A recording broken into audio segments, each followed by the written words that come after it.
Welcome to Deep Impact Investing with Kimberly Griego-Kiel from Horizon Sustainable Financial Services. In this podcast, we talk about sustainable investing and how your portfolio reflects your values. Do your investments seek accountability from corporations that govern more and more of our society and even the lives we lead? Listen in as we explore the question, are you investing like you give a damn? Hello and welcome to Deep Impact Investing with Kimberly Griego-Kiel from Horizon Sustainable Financial Services. Today, Kim has a wonderful guest, and that is Joe Keefe. Kim, why'd you bring Joe on the show today?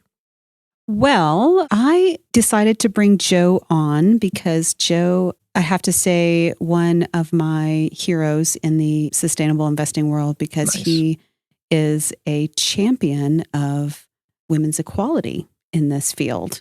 And I say that because as a man championing women's equality, I find that to be very admirable. And so I wanted to talk with Joe about that and have him tell us about him and what he's doing in this arena. Absolutely. I'm excited. I'm here to learn. Yeah. So that's what we're going to talk about today. Sounds good. Yeah. Welcome, Joe. Thank you, Kim. Good to be with you.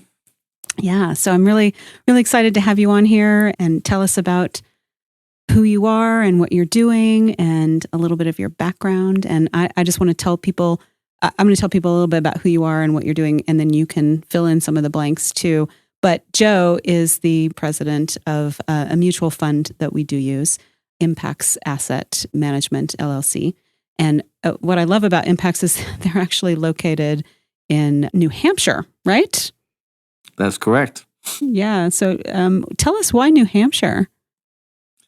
New Hampshire just happened to be where we were founded. You know, the funds that we manage are called the Pax World Funds. The name of the company is Impax. They're very similar but different. But the Pax World Funds were actually formed in 1971 by two United Methodist ministers who wanted to start a fund that did not support the Vietnam War and did not invest in weapons, hence the name Pax, which is Latin for peace.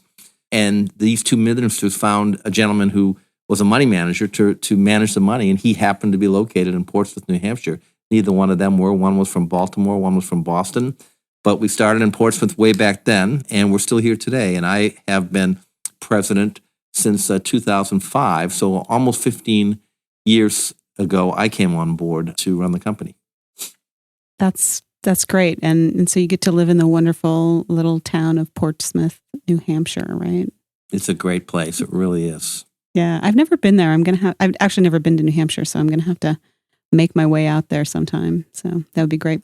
But I decided to have you on my podcast today because, as I said, you are really one of the biggest cheerleaders of women in this space that I know. And every time I've heard you talk at a conference or, any venue, whatever your topic is, you somehow bring it around to talk about having women in leadership and women in the C-suite and why that's important and really focus on that in some way.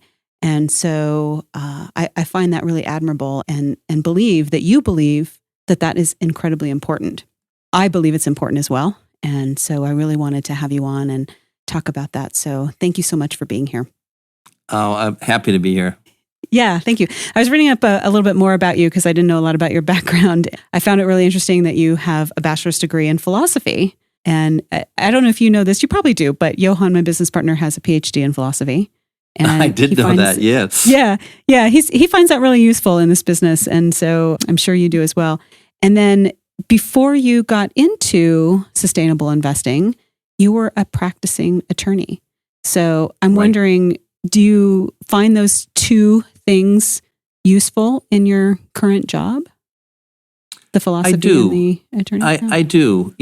Philosophy obviously is about ideas and it's about truth and it's about a lot of really important things. And I enjoyed studying philosophy and it really opened up worlds to me. And I think in many ways taught me how to think. And then I went to law school. And if there's one thing law school does, also it trains you how to think. It trains you how to argue, how to persuade. And I find that in running a mutual fund company that focuses on sustainable investing and really trying to use investments to make social progress on a range of issues from gender equality to climate change and so forth, that having a background in the law, having a background in philosophy is helpful, because what we're talking about are ideas, and we're trying to persuade. We're trying to persuade investors. We're trying to persuade regulators. We're trying to make social environmental progress. And you do that really through persuading people. And so if you can speak, if you can write, and if you can deal with ideas and persuade others of the power of your ideas and make a compelling case for what you want to achieve, those are all great tools to have. And so I really think my training in philosophy and law just has come in so handy as a business leader, and particularly in the type of business we do, where we focus on sustainability and sustainable development and environmental and social progress. Thinking, we don't have enough people thinking these days. So I'm all for that. That's clear. The other thing I found very interesting about your background is that you had a run for Congress in the 90s. So how did that spur you into the field of sustainable investing? In fact, it really did, and it's interesting. I ran for Congress in New Hampshire. I actually ran more than once, but the last time I ran was in 1996, and I lost a very close election to a gentleman by the name of John Sununu, who then became a senator, and his father was President Bush's chief of staff. His brother, Chris Sununu, is now governor of New Hampshire. So the Sununus are a big name in New Hampshire, and I just barely lost an election to him. New Hampshire was a very Republican state in those days, and I was a Democrat, so I did pretty well, even coming close. But after the election, I was back at my law firm, when out of the blue, I got a call from a woman who owned a fund called Citizens Fund. Her name was Sophia Collier, and she just knew me as a sort of a public figure. She had seen me on TV and so forth. She lived in New Hampshire, and she said, "I'd like to talk to you." And so we had lunch, and she was looking at that time for someone to be legal counsel for her firm. And she was also looking for someone to head up marketing and sales. And she had seen me on TV and thought, oh, this guy can speak and persuade. He's a candidate for office. He could probably market and sell. And that was a sustainable investing firm. And so, right. I found it very interesting. And the sustainable investing piece really appealed to my change the world genes. And those genes are what got me into politics. I wanted to change the world. And change the world. I decided, I was unsuccessful politically, but maybe I can change the world in other ways. And I hope, and I've been trying to do that ever since, through the investment field and through sustainable investing on issues like gender equality and climate change and so forth. So it was a very serendipitous call, and it changed my career, it changed my life, and politics, but my political campaign led to it, because that's how she knew about me. That's great. Yeah. So that sort of spurred you into this field. And I think a lot of us kind of come to this field somewhat by accident, but it speaks to our heart.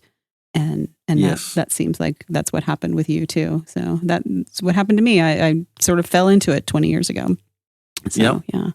Yeah. And one of the things that I do really admire about you is that this is a heart thing for you, because I see that in the work that you're doing and in your drive to really move the needle for gender equality, because you really do speak to that every time I hear you talk. It really is a drive for you. And how did that become a focus for you in your sustainable investment career? How did that become the needle driver? Well, it's interesting. I actually think, Kim, that probably the two greatest issues confronting the human community today are climate change, which is an existential crisis for the planet, for every species that lives on the planet, including our own, and gender equality, which is the great human rights issue of our time, where half the human race is held back in terms of educational opportunities, job opportunities, employment, through discrimination and through violence. And I believe if we can get these two issues right, that they can help lead to the greatest period of prosperity in the history of the planet, and that really it's our generation's responsibility to get them right. And on the gender equality piece, it's interesting. I came to that. I happened to be reading a book, and I know it was about 25 years ago because my daughter was just born at that point. So I had a new daughter, and I was reading a book that was called The Wealth and Poverty of Nations. And it was about precisely what the title sounds like. It was about why some nations are rich and other nations are poor. And there was a chapter in that book that just struck me, because it talked about how the best clue to a nation's growth and development potential is the status and role of women and girls. If girls have educational opportunities, if women have employment opportunities, if girls and women have the same educational and economic opportunities as men, those societies are more prosperous. And where women are denied those rights, those societies are poorer. And I thought at the time, I remember I was just getting into the investment field, making that switch from practicing law to investment, thinking, well, if that's true about nations and macroeconomics, maybe it's true about companies and microeconomics too. And maybe companies that do better by women actually can perform better. And that idea sort of started to germinate. And next thing you know, when I came here, we bought a fund that had just been launched a few years before that focused on investing in companies that were better for women. And we built that fund into what's now called the Pax Elevate Global Women's Leadership Fund. And it focuses on investing in the best companies in the world in terms of advancing women. And then we do all kinds of shareholder engagement around gender issues as well. In addition to offering that fund, we file shareholder resolutions with companies on pay equity. We focus on issues such as gender-based violence. We focus on supply chain issues, discrimination against women in supply chains, and so forth. And I really believe that this is something investors can and should be concerned about because the economics on it are clear. Every single study that I've seen practically, and I'm not talking about 3 or 4 or 5 studies, I'm talking about dozens and dozens and dozens of studies, say that where women are better represented on corporate boards, where women are better represented in corporate management, companies not only perform better, but all kinds of other good things happen. There's less discrimination. There's less sexual harassment. There's better wages, better pay equity, all kinds of salutary effects derive from having a more diverse leadership team at a company. And so that's something we should be promoting not only because it's the right thing to do from a normative or moral perspective, but it makes eminent business sense. So it's not only the right thing to do, it's a smart thing to do. And that's why I think investors need to get behind it. That's the thing I love is it's not, hey, there's a study out there that shows this. There are so many studies now that show that this is true. And absolutely, I don't know why there are some people who ignore this because it's not just we're not just waving a single study. We're waving dozens of studies out there that say, look at the statistics here. We have these multiple statistics now that show that this is true. Exactly. And I'd actually go so far as to say, Kim, that at this point, the evidence is beyond compelling. It is absolutely overwhelming. There is no doubt that where companies have more diverse leadership teams, they perform better. Case closed, full stop. Right, exactly. Yeah, so I think originally you had this campaign called the Say No to All Male Boards. Is that still part of your process at Pax? So we did that back, now we're going back, 8 or 10 years ago. And what we tried to do at that point in time, Kim, was, we always, when we voted our proxies, when we get the proxy in the mail from a company for its annual general meeting, if it has an all-male board slate, we vote no. We oppose the board slate. But we knew we were a small fund company, and our voice wasn't as large as we would have liked it to be. So what we did in the Say No to All Male Boards campaign is we tried to enlist other asset managers to join us. Well, it's interesting. In those days, they all either ignored us or they said no, or they had their lawyers get back to us and say, oh, it's too much risk in that. We're only looking at finances. We're not looking at gender issues. But of course, now the world is caught up, and really everyone, including Wall Street, gets that this has to happen, and that it makes sense again from both a normative and a business perspective. And so now there aren't too many boards left in the S&P 500 that have no women on it. Now what we have to do is take the next step and get to parity. There's still only about 20% of Fortune 500 board seats are held by women. We need to move toward 50%. I would love to have the problem that there's no longer performance advantage to investing in companies that have more women in leadership because all companies have women in leadership, so they're all the same. That would be a good thing, but we're still probably decades away from that. So we have a lot of work to do. Right. Yeah, it would be an interesting dynamic to see that there's parity and where do we go now? Yeah. Pay equity. I think that's going to take a lot longer.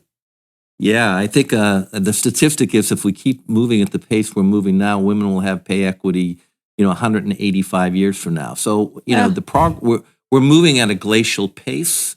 And that's not only wrong, but it really makes no sense because it's like we're tying one hand behind our back in terms of what that's doing to the global economy. I mean, the World Bank estimates that the global economy is losing $160 trillion in wealth because of differences between earnings for men and women.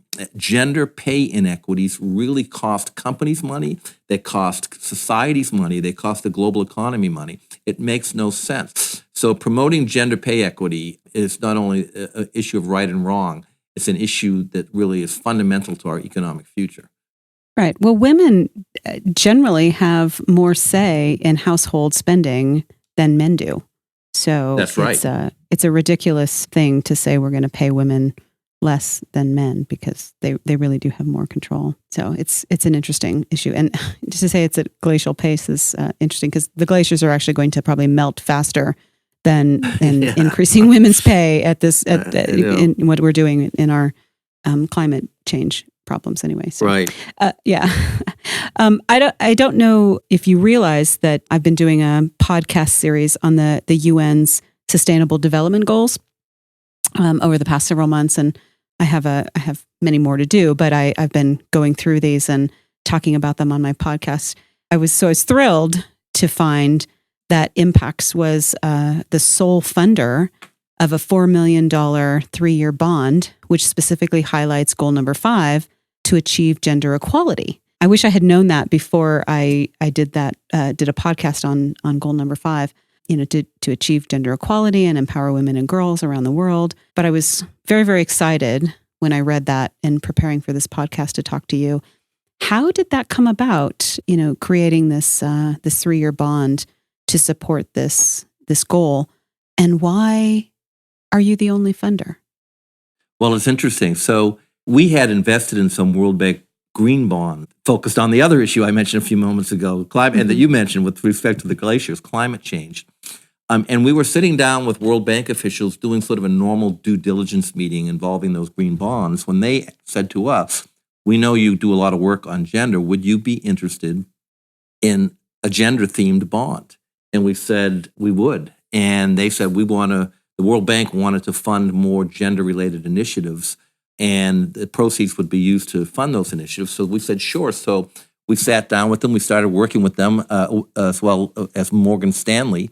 And over about 3 or 4 months, we put together the bond. And we were the sole investor in that bond. I think there will be more. So this is a new program. But interesting to me is that, the World Bank was created in the aftermath of World War II.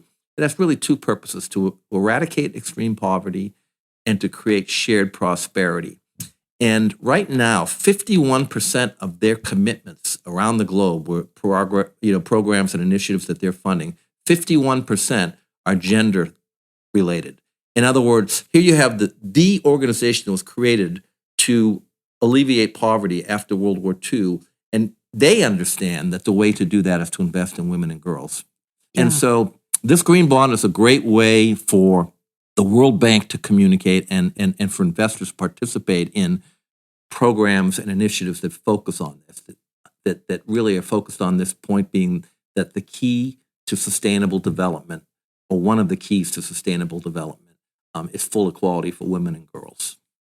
Excellent. Yeah, I think this is so very important. And I'm very excited about this bond and that you guys have funded it and are doing this good work. So you partially answered my last big question for you, but I'm going to kind of put you on the spot here.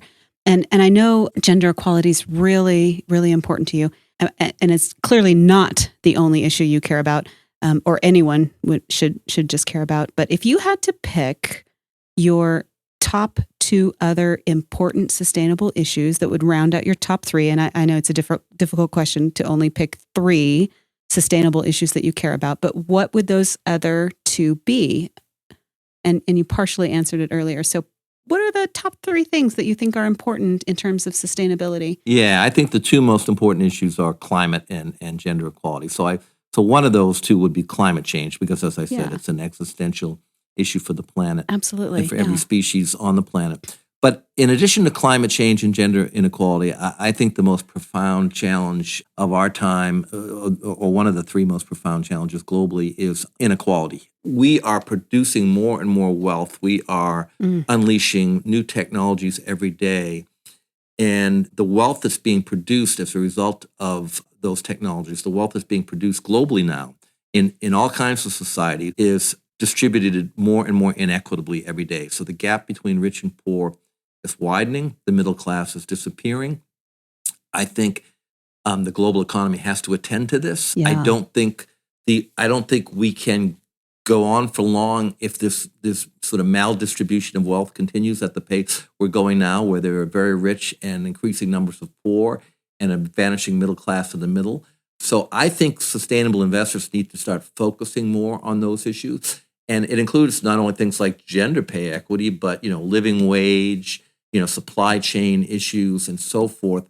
I think that is going to be one of the great issues of the next decade or two is inequality and how to resolve it and how to address it globally. So I would put that as my third issue. Excellent. It's interesting. I had Garvin J. Bush of Green Alpha on here last month, and he gave me very similar responses. So I'm seeing a trend. I know Garvin. I'm glad we think alike. Yeah. He's a good guy. Yeah. Very, very similar trend in terms of important issues that we're needing to focus on in our sustainability world. So I just want to say, in terms of PACs and how important these funds are, we use, I think, every single fund that you have in our portfolios that we manage for our clients. It's very, very important to us. So we hope that folks who are listening to the podcast will use your funds. We use them, can get them through us, but they also can go directly to PACs if they want to. They are no-load funds, so people can buy them without paying commissions, which we love. I mean, of course, everything they do with us is, there's no commission on that. We do charge a fee if people want to invest with us. We do asset management fee-only services on our end, but they can use PACs as a no-load fund investment option, of course, right? Anything else you'd like to say about Impax and PACs funds? Well, just basically, as in your business, Kim, and in ours, I mean, I really believe that increasingly investors, particularly younger investors, particularly women investors, but growing numbers of investors really want their investments to be part of the solution rather than part of the problem. Yes. They want their investments to go to companies that are making a positive difference in the world. And sustainable investing, ESG investing, call it what you want, it's a way that people can do that they can not only get market returns and do as well as any other investment style, but your money is doing positive things at the same time. And I think more and more people want that to be the case. They want their investments and their values aligned and not in conflict. And we really give investors an opportunity to do that. Absolutely. Yeah. And as a reminder to our listeners, they can reach us by email at info@horizonssfs.com or by phone 505-982-9661. Again, I want to thank you, Joe, so much for being here on my podcast. Joe Keefe with Impax Asset Management. Anything else you want to add, Joe? Just thank you so much for having me. I really enjoyed talking to you, and I enjoyed seeing you a month or two ago, and I hope all is well, and I'd love to be back sometime. Great. Hopefully we can have you back, and we'll think of something else interesting to talk about. All right. Take care. Thanks, Joe. Thank you. All right, guys, this was great. Kim, thank you so much for bringing Joe on. Again, I know every time we get together, I'm going to learn a ton, and oh man, I've got a lot to discuss with my wife tonight. So this is good. I like it. Thank you, Eric. You bet, Joe. Thank you so much for being a great guest. And I want to thank the audience. Thank you so much for listening to the Deep Impact Investing Podcast with Kimberly Griego-Kiel. If you have not subscribed to the podcast yet, please click the subscribe now button below. This way, when Kim comes out with a new podcast, it'll show up directly on your listening device. This makes it much easier to share these podcasts with your friends and family. And I say this on every podcast, but this is a great one to share. What a great discussion to start and have with somebody. Again, thanks for listening today. For everyone at Horizon Sustainable Financial Services, this is Eric Johnson reminding you to live your best day every day. And we'll see you next time. Thank you for listening to Deep Impact Investing Podcast, the sustainable, responsible impact investing podcast that shows you how to get your voice heard. It's time to start investing like you give a damn. To ask a question that we can answer on an upcoming podcast, email us at info@horizonssfs.com or join the conversation on Facebook at www.facebook.com/Horizons Sustainable Financial Services. Or give us a call at 505-982-9661. Don't forget to click the subscribe button to be notified when new episodes become available. The companies we may speak about during our podcast are not recommendations for investment only. You and your financial advisor can determine what the right investments are for you and your situation. Horizon Sustainable Financial Services is a registered investment advisor, registered with the state of New Mexico and other jurisdictions were registered or exempted. The information covered and posted represents the views and opinions of the host and or guest and do not necessarily represent the views or opinions of Horizon Sustainable Financial Services. The content has been made available for informational and educational purposes only. The content is not intended to be a substitute for professional investing advice. Always seek the advice of your financial advisor or other qualified financial service provider with any questions you may have regarding your investment planning.